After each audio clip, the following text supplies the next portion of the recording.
Avec nous à Pan M360, nous avons Bertrand Lacombe, alias Dombrance. Bonjour. Bonjour. Vous venez à Montréal à la Satosphère dans le cadre de la série Domesicle. Et il y a un spécial Franco cette semaine puisque ce sont les Franco à Montréal. Et donc, vous venez dans ce contexte-là, bien que vous n'aviez peu à voir avec la chanson française, mais vous êtes français. Alors, Ah, il y a des textes en français.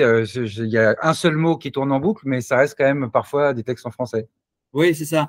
Vous avez lancé un album récemment, Double Trouble, Ouais. Double Trubule à la française. Et donc, Double Trouble est un album de 10 pièces, mais il y en a une qui s'appelle Copé, qui est déclinée 5 fois, et même 6 fois, puisqu'il y a la première version, et vous avez travaillé sur toutes sortes de déclinaisons de cette pièce. Ouais.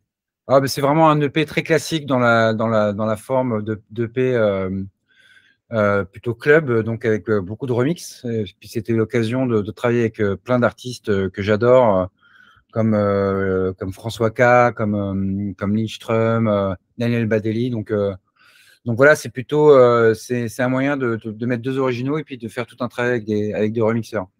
Oui, on écoute votre musique. Vous êtes dans le métier depuis quand même un bon moment. Avant de même être artiste électronique, Ouais. vous avez travaillé dans le rock, dans le psychédélisme, dans toutes sortes d'avenues qui sont liées à la culture populaire, qu'elle soit rock, hip-hop ou whatever. Et vous êtes finalement, vous avez trouvé votre vocation dans l'électronique. Et enfin, pour l'instant. Ouais. J'imagine que ça pourrait changer dans 2 ans ou dans 2 mois, qui sait. Qui sait? Mais parlez-nous de votre parcours. Qu'est-ce qui vous a mené au concept d'Ombrance? Après, je peux parler de tout mon parcours en tant que musicien et Oui, amoureux de la musique. C'est que moi, j'ai commencé la musique quand j'avais 6 7 ans au Conservatoire de Bordeaux. J'ai commencé par le violoncelle. Donc, je pense que c'est là où j'ai eu mes premiers émois à 8 9 ans, quand le violoncelle, parce qu'au début, quand on commence, ça ressemble plutôt à une porte qui grince. Et puis, les premières études de bac, à un moment, il y a un émoi qui se crée, et puis il y a des frissons qui vous parcourent le corps quand vous êtes à l'orchestre, par exemple, au conservatoire. Et je crois que c'est là où j'ai vraiment le premier déclic en me disant, ma vie sera musique. Bon, après le conservatoire, je trouvais ça un peu à la fois passionnant, mais un peu barbant, et puis j'étais pas super fort. Et puis quand j'ai découvert à 13 14 ans, il y a Nirvana qui est arrivé, il y avait dans les années 90, à cette époque, il y avait à la fois le grunge qui arrivait, puis il y a la Britpop, la musique électronique, le rap, tout ça est arrivé en même temps et c'était absolument merveilleux. Donc j'ai mis le violoncelle de côté, je me suis acheté une guitare et puis j'ai eu mon premier groupe avec mes potes au collège. Et donc là, on a fait plutôt du rock jusqu'à ce que j'ai 18 ans. Et après, je suis parti à Paris pour faire une école d'ingénieur du son. Donc c'est là où j'ai appris plutôt à maîtriser tout ce qu'il y a derrière en fait et comment enregistrer la musique, comment la produire, donc et développer tous les outils et savoir utiliser les outils pour s'enregistrer soi-même. Donc, même avant de faire cette école-là, j'avais déjà cette passion-là d'enregistrer sur des petits 4 pistes mes chansons. Euh, et en 2004, j'ai sorti mon premier album qui, justement, alors que dans les années 90, moi, j'écoutais beaucoup de musique électronique. Quand je suis venu à Paris, j'en écoutais un peu moins, mais j'avais l'ambition dans mon premier album de tout mélanger, c'est-à-dire de faire un truc très pop, très ambitieux, de faire mélanger les Beatles à Laurent Garnier ou Dr. Dre aux Beach Boys, par exemple. Bon, c'était très ambitieux. J'avais un accent anglais absolument affreux, mais voilà, je trouve que 20 ans après, il y a quand même des tentatives intéressantes sur cet album, même s'il y a des gros défauts. Et après cet album, je me suis dit, bon, ben, je vais plutôt travailler avec d'autres personnes, parce que c'était un peu compliqué d'être dans le lead. J'avais besoin Finalement, je me suis dit, bah, j'ai besoin de plus de temps pour trouver ma voix. Donc, j'ai accompagné des groupes de rock. Après, j'ai rencontré un garçon incroyable qui s'appelle David Cho, qui avait un groupe qui s'appelle David Cho and the Beat que j'ai accompagné sur scène. Et à ce moment-là, j'avais des nouveaux morceaux et on a créé un groupe qui s'appelle DBFC où là, on mélangeait musique psychédélique, plutôt aussi la musique de Manchester, plutôt Manchester. Donc un peu de Britpop, un peu de psychédélisme et tout ce qu'on aime aussi en dark disco, tout ce qui était la scène club en fait qui est un peu apparue en 2006, 2007, 2005, 2006, 2007. Et donc, on a fait un peu ce mélange-là. Et puis, il y a 6 ans, là, maintenant, ouais, ça fait 6 ans que je fais mon projet tout seul, où j'ai eu cette apparition auditive dans mon studio en entendant François Fillon, c'est François Fillon, ce qui est complètement absurde, mais ce qui m'a fait rire. Et puis, j'ai développé tout mon projet d'un seul coup, comme ça, un peu par magie. Et je me suis retrouvé seul avec mes machines. Et en fait, je crois que j'ai trouvé plus ma place, à la fois ma place sur scène, c'est-à-dire que je me suis senti vraiment à l'aise à être le chanteur devant la scène, mais derrière mes machines, seul sur scène, là, je me suis vraiment senti bien et je me suis aussi mieux senti à danser plutôt qu'à… L'énergie rock, c'est une énergie qui est très spéciale. L'énergie du club, c'est aussi, moi, je trouve que c'est quelque chose qui me correspond plus. Et toutes les valeurs aussi de la musique électronique où je me sens… c'est des valeurs que j'aime et c'est une histoire que j'adore aussi. Et voilà, donc ça fait 6 ans que je parcours le monde avec mon petit projet à faire danser les gens. Donc je suis très heureux aujourd'hui. Donc, vous avez trouvé la bonne place, un peu en retrait, mais quand même devant. C'est exactement ça. Et aussi ma place en tant qu'artiste. C'est-à-dire que j'ai l'impression d'avoir attendu d'avoir 40 ans pour savoir ce que je… Être artiste, c'est autre chose que juste maîtriser un instrument, savoir composer une musique. C'est qu'est-ce qu'on raconte en fait, qu'est-ce qu'on utilise de soi, de quelque chose de très personnel pour faire quelque chose d'unique. Et ben pour moi, ça a pris vachement de temps en fait. Donc j'ai eu tout un parcours de recherche et je me suis trouvé bien bah, voilà, en faisant ce projet, quoi. Lorsqu'on écoute vos enregistrements solo sous le pseudo d'Ombrance, il y a beaucoup d'influences dans cette musique. Ouais. C'est ludique, c'est parfois techno, c'est parfois house, c'est parfois proche de la pop française, c'est parfois rock. Enfin, tout est canalisé à travers ce projet-là. J'imagine tout votre background se retrouve là-dedans. Ouais, je pense que ça vient vraiment de… Quand dès le départ, on est bercé par la musique classique, par Bach, Beethoven, Mozart, ce que vous voulez, puis on est après frappé par Pink Floyd, les Beatles, et puis tout d'un coup, on découvre la soul music, et puis on découvre la house, le rap. Moi, je suis passionné de musique, je peux en parler pendant des jours et des heures, je trouve que tout est connecté, et moi, j'aime jouer avec ça, et j'aime avoir cette liberté de pouvoir balader les gens, voilà, de la techno à la pop, à la house, au funk. Pour moi, c'est une histoire. C'est pour ça que la musique est passionnante et que il y a quelque chose de magique dedans. Je ne supporte pas, moi, l'idée d'appropriation culturelle ou choses comme ça, parce que la musique, ce n'est que ça. Ce n'est que de la mixité, du mélange, d'influences depuis des siècles et des siècles. Et c'est ce qu'en fait la beauté et la richesse. Et il y a ça dans le côté presque justement de transmission. Et après aussi, c'est aussi des histoires. C'est aussi des histoires de minorités dans la musique électronique, par exemple, ça permet, c'est aussi un porte-voix pour des minorités de pouvoir s'exprimer. Et c'est des histoires aussi ça peut commencer par un tout petit club, un petit endroit, le CBGB, des warehouse et tout d'un coup, dans un tout petit endroit avec un petit public qui se bat, qui crée quelque chose, et puis tout d'un coup, tout un mouvement se crée. Et moi, je suis passionné par ça, je trouve ça magique et j'aime avoir cette liberté de pas être cantonné à un style ou de pas être cantonné à quelque chose. Et de toute façon, aujourd'hui, c'est difficile d'arriver et de dire je vais inventer quelque chose de nouveau, un nouveau style. J'ai pas du tout cette prétention. Moi, ce que je veux, c'est m'amuser et transmettre des émotions aux gens et me faire plaisir à moi autant que faire plaisir aux autres. Oui. Et de quelle manière voyez-vous la progression d'Ombrance en tant que telle? C'est-à-dire que vous avez eu un parcours qui a précédé l'arrivée de ce personnage que vous incarnez maintenant. Et depuis là, de quelle manière votre style a évolué en tant qu'artiste solo électronique?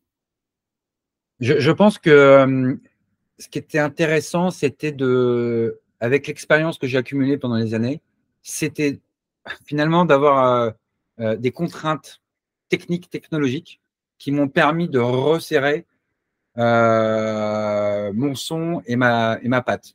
C'est-à-dire qu'en fait, à un moment, je fais, bon, moi, je veux pouvoir voyager tout seul, par exemple, c'est une de mes passions, c'est de partir. J'ai tourné tout seul en Colombie, au Mexique, tout ça, donc il fallait que je puisse partir avec 2 valises, pas plus, ni plus ni moins, que je puisse le faire tout seul, arriver, brancher mes affaires, tac, tac, tac, indépendant. Et donc, j'ai un setup j'ai 2 synthés analogiques avec des pédales, un synthé où je peux faire des accords, un contrôleur.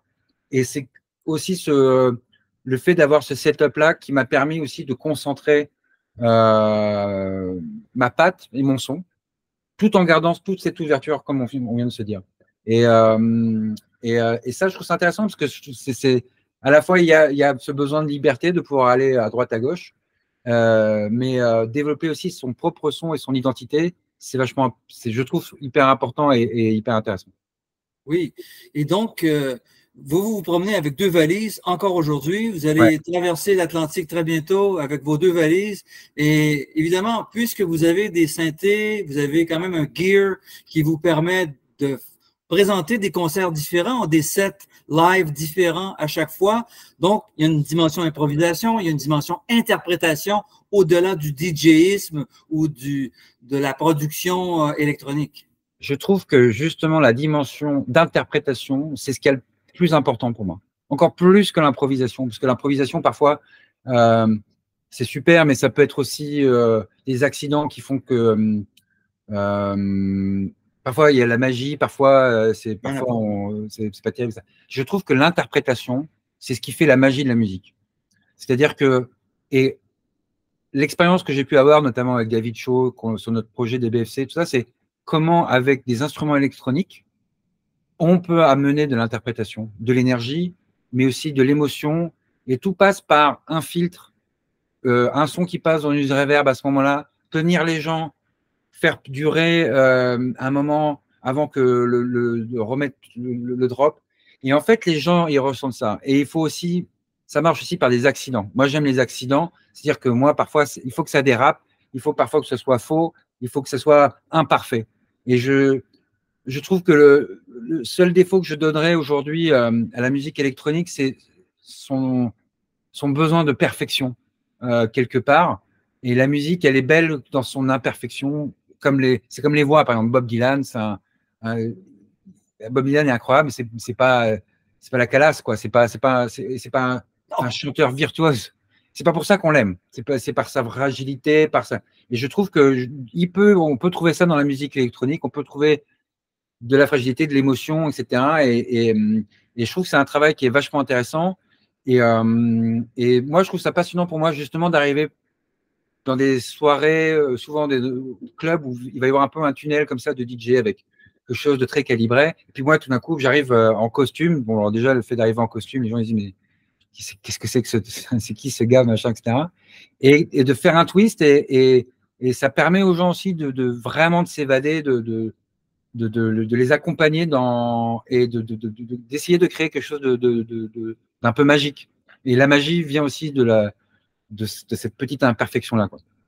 Oui, l'imperfection dans toutes les formes de musique accorde une vulnérabilité qui touche les gens. Et quand c'est trop parfait, ça devient classique, ça devient plus austère ou ça devient plus académique. Alors, voilà, oui, c'est ça. Ouais. Bah, c'est comme, je trouve que les grands DJ, pour moi, moi je suis un grand fan de Laurent Garnier, de Jeff Mills et tout ça, que j'ai vu un nombre de fois incalculable, surtout dans les années 90 à l'époque et tout ça, c'est que j'ai trouvé qu'il y avait toujours quelque chose de très aventureux dans leur façon de travailler, dans leur façon, même en tant que DJ par exemple. C'est-à-dire, il y avait quelque chose de sauvage, d'expérimental. On sent que c'était pas préparé, et c'est ce qui fait que ça crée quelque chose de magique. Je parle là en tant que DJ, c'est que justement la responsabilité du DJ, je trouve, c'est de prendre des risques. Si tu arrives avec quelque chose de trop calibré, de faire ça n'a pas d'intérêt, je pense, pour ce qui est du DJ set. Et à Jeff Mills, je l'ai vu moi debout sur la table avec sa TR 909 à faire. Les gens étaient dingues. C'était en 95, je crois, ou 96 à Bordeaux, au Galerie Tatry, je m'en souviens toute ma vie. Et de voir ça, justement, dans ce côté sauvage, avec sa boîte à rythme, moi, ça m'a vachement marqué, quoi. Ça m'a vraiment marqué. Oui. Il y a une théâtralité dans votre personnage. Donc, vous avez arrivé en costume, vous avez des montures en cœur, en forme de cœur, vous portez la moustache, vous avez un petit côté dandy, mais un côté aussi rigolo, un peu clown aussi. Ouais. Alors, c'est un mélange de ça. Parlez-moi de votre personnage. Alors, je pense que déjà, ça vient… j'ai toujours eu un faible un peu pour le musical, quelque part. J'ai un oncle qui jouait dans un groupe qui s'appelle le Quatuor, qui était un quatuor à cordes qui faisait les imbéciles et tout ça. Donc, je crois que c'est un truc qui m'a toujours marqué. Je crois que quelque part, mon projet, il parle beaucoup aussi de ne pas mettre l'humain sur un piédestal. Qui que ce soit ne devrait pas être sur un piédestal. Même le musicien, même l'artiste, etc. Pour moi, c'est la musique qui est au cœur de. C'est la musique qui est belle. L'humain, hélas, et quand je parle de l'humain, c'est nous, c'est vous, c'est moi. On est tous très, très, très imparfaits. La musique, parfois, peut être, elle, justement, parfaite. Et, euh, et, et, et je pense que j'avais du mal avant sur des projets où finalement, dans le rock, où on est un peu dans la représentation de on est habillé, on est cool, on est sexy, machin, etc. Il y a un peu le soi qui doit resplendir, être beau, etc. Chose que j'adore chez d'autres. Moi, je suis un fan de David Bowie, je trouve qu'il est incroyable, mais je ne me reconnaissais pas là-dedans. En tout cas, ce n'était pas moi. Et je crois que je préfère avoir un personnage un peu. Je suis très fan de Jacques Tati, d'avoir un peu un personnage de mec qui arrive sur scène, qui va se prendre le pied dans les câbles, mais qui est là pour dire aux gens tout ça, quelque part, c'est une farce, mais ce qui est important, la musique que je fais, elle, est hyper sérieuse, quelque part. Et de créer ce décalage-là, c'est aussi un moyen de créer tout de suite un sentiment de fête. Parce que c'est un truc que moi j'adore quand j'allais à des soirées techno ou électroniques avec mes amis. C'était surtout pour faire la fête. Et faire la fête, c'est s'amuser, rigoler, danser, chanter, même si c'est sur de la grosse techno à Berlin. Donc, moi, ce personnage-là, c'était justement c'est un moyen aussi de s'amuser là-dessus. Et puis, c'est un moyen aussi de ne pas me prendre la tête le soir du concert. Je sais que je vais repasser ma chemise, mettre mon petit costume et en avant. Et ça me permet d'être dans un personnage et ça me permet aussi quelque part d'arriver, ouais, d'avoir un personnage qui arrive sur scène. J'aime bien cette idée-là. J'aime bien cette idée-là aussi voilà, ça reste un spectacle et une invitation aux gens de s'amuser, de pouvoir rigoler. Voilà. Donc, faire les choses sérieusement sans se prendre au sérieux. Exactement. Voilà, ça c'est Oui, totalement mon créneau. oui. Maintenant, referiez-vous de la musique avec des éléments instrumentaux? Vous avez une éducation musicale, vous savez jouer du violoncelle et d'autres de la guitare, etc. Donc, referiez-vous l'alliance de votre background, enfin de votre bagage électronique et de votre bagage antérieur qui est beaucoup plus proche de la pop? Bien sûr, bien sûr. Franchement, je m'interdis rien. Là, je suis en train de travailler avec une chorale anglaise pour faire une œuvre de 20 minutes sur le Big Bang. Je travaille là-dessus. Donc, pour mélanger mon setup avec une chorale incroyable. Donc, ça, c'est hyper intéressant. Je travaille sur mon nouvel album qui sera déjà plus ouvert, avec peut-être justement un peu d'orchestre, avec un batteur, avec pas mal d'instruments acoustiques. Moi, je m'interdis rien du tout. J'ai eu la chance une fois de faire une bande originale de film, par exemple. Si j'ai l'occasion de le refaire, je le referai avec plaisir. Et ce ne sera pas forcément qu'avec de l'électronique. Donc, de toute façon, je ne fais pas trop de plans sur mon avenir. Pour l'instant, je profite du moment présent où je m'amuse énormément. Mais je m'interdis rien à l'avenir. J'aurai évidemment beaucoup de plaisir à collaborer avec d'autres musiciens et pourquoi pas retourner aussi sur scène avec d'autres musiciens. Pourquoi pas repartir avec mon groupe des BFC aussi dans l'avenir. On sait jamais. Voilà, on verra. Oui. En conclusion, à quoi s'attendre le soir du 21 juin, c'est-à-dire Ouais, le soir du solstice d'été, ouais. c'est-à-dire la nuit la plus courte et la journée la plus longue de l'année. Et donc, vous serez à Montréal ce soir-là? Écoutez, déjà, moi, je suis hyper excité d'aller à Montréal parce que c'est ma première fois Ah oui. et je rêve de venir depuis des années et des années et ça s'est jamais présenté. Et donc, déjà, moi, je serais hyper heureux d'être là. Je sais qu'on est en train de préparer parce que c'est un dôme avec les images. Donc, on va mélanger à la fois toute ma création visuelle, travailler avec Olivier Laude, c'est l'artiste graphiste avec qui je travaille, où on fait tous les visuels. Donc, il y aura les vidéos en 360 reproduits, plus le son. Et puis, je pense que ça va être une grande fête. Et ouais, voilà, moi, j'ai vraiment hâte. Je pense que j'incite les gens à venir. Je pense que ça va être une chouette soirée. C'est clair, vous nous avez donné envie à n'en point douter. Alors, Dombrance, Bertrand Lacombe, merci beaucoup. Bonne Merci. traversée. Bienvenue à Montréal. Merci beaucoup. Au revoir. Au revoir.